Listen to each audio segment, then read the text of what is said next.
तो ऐसा क्या राज है, आप तो एक लड़के दिखते हो और पहले विधायक चुनाव लड़े तो भी बहुत सारे वोट लाए हो, तो ऐसा क्या है आपके भाषणों में कि जो लोग हैं आपके इतने फैन हो गए हैं? કે સોતા જુગની શૈલીવારી કાળે તમારા રાજા વગા ડોરીએ ડોરી દીવા બળેંગા વાયરો વાત करेगा बलद मातो को पार उतरेगा पड़ी पानी बसाएगा। तो घाटोल विधानसभा में पहले आप काफ़ी सारे मत लाए थे और काफ़ी सारी जनता का प्यार आपके साथ है, तो पंचायती राज चुनाव आ रहा तो कैसा क्या बवाल करने वाले हैं? नहीं, ये बात सच है यार, क्योंकि हम झूठी बात नहीं करते हैं, जो सत्यता है कि भाई हाँ संविधान में ये हक अधिकार है। अब इस तरह की बात करते हैं तो जब भी उसकी प्रक्रिया चल रही है, प्रक्रिया शायद लगभग 8-10 दिन में पूरी हो जाएगी। इसके बाद में नाम वो तो केंद्रीय कमेटी तय कर लेगी कि भाई किस दिन नाम को उजागर करना है, कब का प्रत्याशी अथॉरिटी घोषणा करनी है, वो वहाँ का मसला है। मैं मेरी विधानसभा की ही बात कर सकता हूँ। अच्छा, नमस्कार, मैं प्रवीण डोडियार और आप देख रहे हैं न्यूज़ चैनल भारत की आवाज़। दोस्तों अभी हमारे साथ में है युवाओं के आइडल माने जाने वाले अशोक भील, जो कि घाटोल विधानसभा क्षेत्र से हैं, और आज हम इनसे रूबरू होंगे।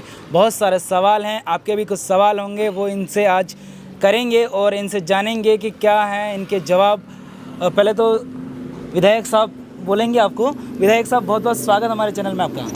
धन्यवाद, जोहार आपको और आपके चैनल के दर्शकों को मेरी तरफ से और मेरी पूरी विधानसभा क्षेत्र की जनता की तरफ से खूब खूब जोहार।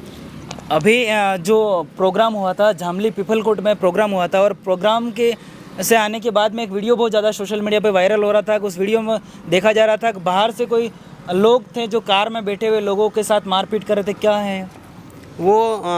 ग्राम पंचायत रोनिया का मामला है। जामली विश्व अधिकार दिवस का कार्यक्रम था, वहाँ से जा रहे थे रास्ते में, तो वहाँ सरपंच या पूर्व सरपंच ऐसा कुछ है, मेरे को पूरी इसकी जानकारी नहीं है। तो उनके और जो 2-4 लड़के और थे, साथी थे हमारे, वो जो कार्यक्रम में आए हुए थे, वो वहाँ से जा रहे थे, तो उनके साथ में हाथापाई करी, मारपीट करी उनके साथ में, और आमने सामने उनका केस दर्ज किया, उस मुकदमा किया है। मैं कल थानेदार साहब से मिल के आया हूँ, तो उनके लिए कार्रवाई हो रही है। तो ऐसा नहीं लग रहा कि लगातार भारत आदिवासी पार्टी पे ही हमले होते जा रहे? विधायक के बाद विधायक पे, 2 विधायकों पे हो चुका है, सांसद साहब के प्रोग्राम के बाद पथराव हो चुका है, ऐसे ऐसे बहुत सारे कांड होते जा रहे हैं। और मांगू दादा का अभी लेटेस्ट हुआ है, सुना था। मांगू दादा से मेरी बात हुई थी, तो वो कह रहे थे कि मैं तो बाइक से गिर गया हूँ। अच्छा। परंतु जो ये लोग कर रहे हैं वो बौखलाहट में कर रहे हैं, जो पिछले 60-70 सालों से अपनी जो राजनीतिक रोटियां सेक रहे थे, वो रोटियां अब सेकना बंद हो गया। उनके पास कोई चारा नहीं रहा है, मतलब किसी भी प्रकार का कोई भी वो नहीं रहा है, तो वाजिब है वो करेंगे। पर हमारा जो विचार है, हम जिस विचार को लेके चलते हैं, देश की आज़ादी के बाद में हम आदिवासी गुलाम होते जा रहे हैं, ऐसा होते जा रहे हैं, तो वो आज़ादी की लड़ाई फिर से लड़ रहे हैं। तो कहीं ना कहीं वो लोग हैं जो बौखलाहट में हमारे साथ में ऐसा काम ज़रूर करेंगे, क्योंकि उन्होंने बहुत सारा पैसा कमाया है, रुतबा कमाया था, और लोगों को एक जैसे राजा महाराजा की तरह ज़िंदगी जी है उन्होंने, और लोगों को उनका गुलाम बना के रखा है। जैसे ही मैंने आपको पहले ही बताया कि आदिवासी गुलाम की ज़िंदगी जी रहा है, उस गुलामी से आज़ादी दिलाने के लिए भारत आदिवासी पार्टी का निर्माण हुआ। भारत आदिवासी पार्टी नहीं, एक विचारधारा है, और बहुत तेज़ गति से इस आदिवासी बाहुल्य इलाके में, यही नहीं पूरे भारत देश में, भारत आदिवासी पार्टी बहुत तेज़ प्रभाव से चल रही है और 2 विचारधारा पहुंच रही है। उनमें पहले क्या होता था कि आदिवासी ही साथ में आ रहा था, अब अन्य समाज भी समझ गया कि नहीं, भारत आदिवासी पार्टी की विचारधारा सही है, वो सबके हितों को काम करेगी, इसलिए उन लोगों में बौखलाहट पैदा हो गई है। जो थावरचंद जी डामोर हैं, जो कि लगातार धरना प्रदर्शन कर रहे थे, 6-7 दिन तक धरना प्रदर्शन किया, तब तो उनकी जो मांगे थे वो मान ली गई है? देखो, मेरे थावरचंद जी से बात नहीं हुई। उस दिन एक्चुअली लास्ट का जो प्रोग्राम था, उस दिन मैंने आपने देखा होगा, मैंने भी स्टेटस चढ़ाया था और ग्रुप में भी डाला था कि मेरी तबीयत ख़राब होने की वजह से डॉक्टर ने 2 दिन का बेड रेस्ट बोला था, जिस वजह से मैं प्रोग्राम में जाने की वो कैपेसिटी नहीं रही थी, शरीर साथ नहीं दे रहा था, इस वजह से मैं उस दिन नहीं गया था। मेरे वहाँ के वरिष्ठ साथियों से बात हुई थी, उनका भी फ़ोन आया था कि आपको आना पड़ेगा। मैंने कहा आज मेरी स्थिति सही नहीं है, सुधार थोड़ा तबीयत में सुधार नहीं है, तो मैं नहीं आ पाऊँगा, इसलिए मैंने उनकी जानकारी भी अभी तक किसी से निकाली नहीं, इसलिए कुछ ना कुछ आश्वासन या कुछ ना कुछ तो किया होगा, तभी जाके उन्होंने धरना समाप्त किया होगा। अच्छा, तो अभी जो पहले तो 6 विधानसभा सीटों पर उपचुनाव होने वाले थे, अभी फिर एक सीट खाली हुई, तो 7 सीटों पर उपचुनाव होने वाले, और इसी में दक्षिणी राजस्थान में बात करें तो 84 और सलुम्बर में उपचुनाव होने वाले।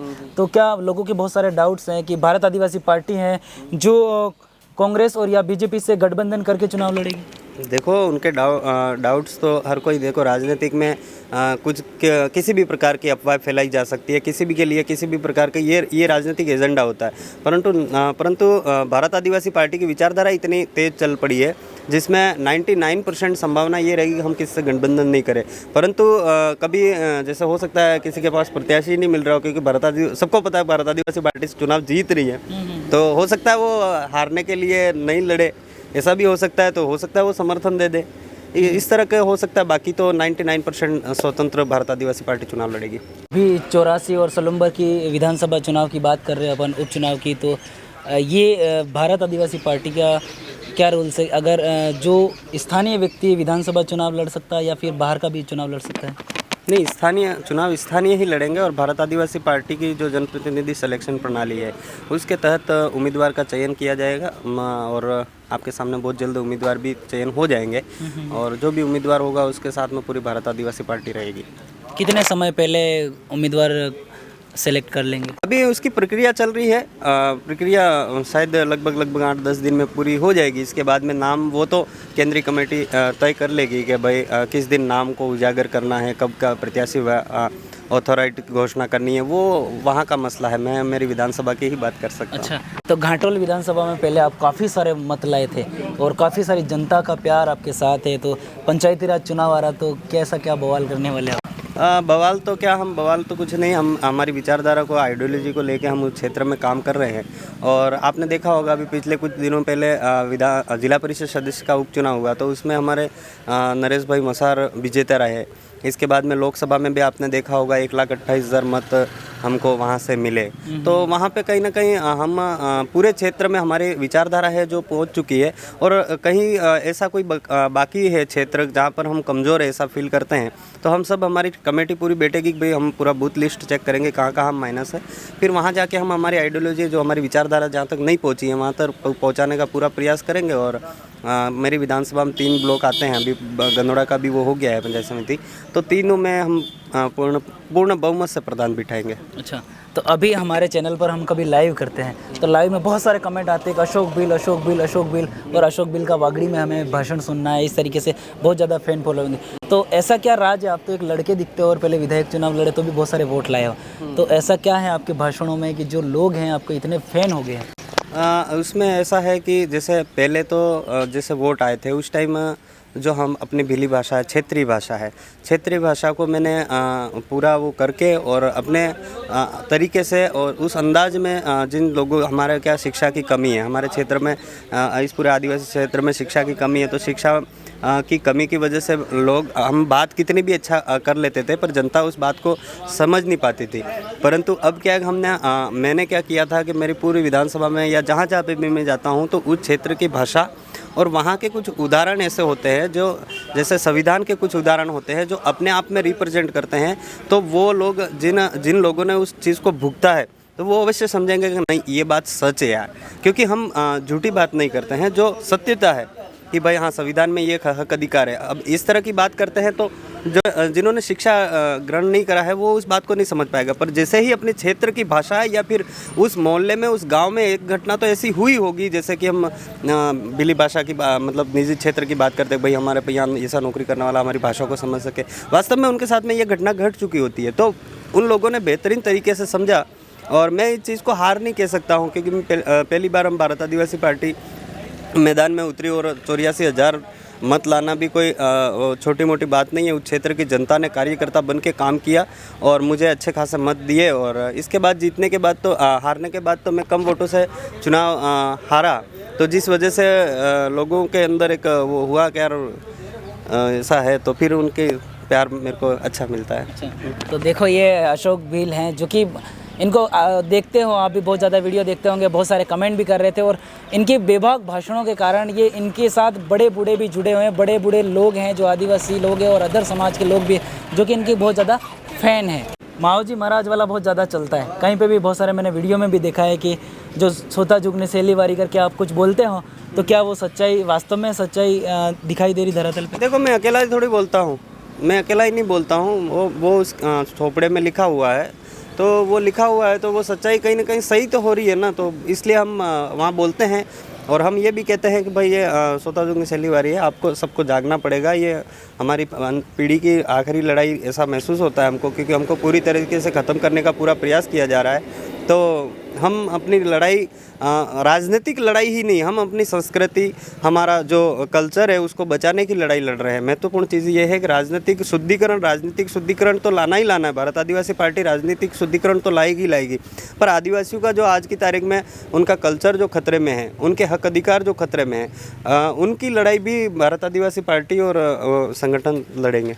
अच्छा, तो एक वो आपका डायलॉग है कौन सा, माहौजी महाराज वाला, एक बार सुना तो दो। अरे डायलॉग नहीं है, वो हकीकत बात है, जो जैसे मैं बार बार भाषण में भी बोलता हूँ, सब लोग बोलते हैं, पुरखे हमारे डोकरे भी बोलते थे कि सोता जुगनी शैलीवारी काले तमार राजा वगैरह डोरी डोरी दीवा बढ़ेगा, वायरो बात करेगा, बड़द माथों को पार उतरेगा, पड़ी पानी बसाएगा।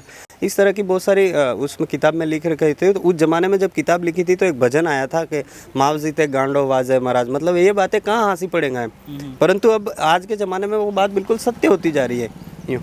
अच्छा अच्छा जी। तो अभी जो आपके घाटोल विधानसभा में फैक्ट्रियां बहुत ज़्यादा चल रही हैं, तो फैक्ट्रियों पर अभी तक कार्रवाई हुई या नहीं हुई? बिल्कुल, उसके लिए कानूनी प्रोसेस हाईकोर्ट के माध्यम से हम उसका कानूनी प्रोसेस चल रहे हैं। राजकुमार जी हमारे जो सांसद साहब है, वो अपने लोकसभा में सदन में लोकसभा के सदन में उसको रख रहे हैं उस बात को।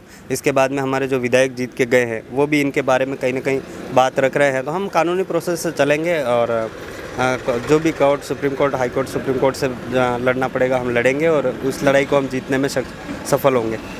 जी।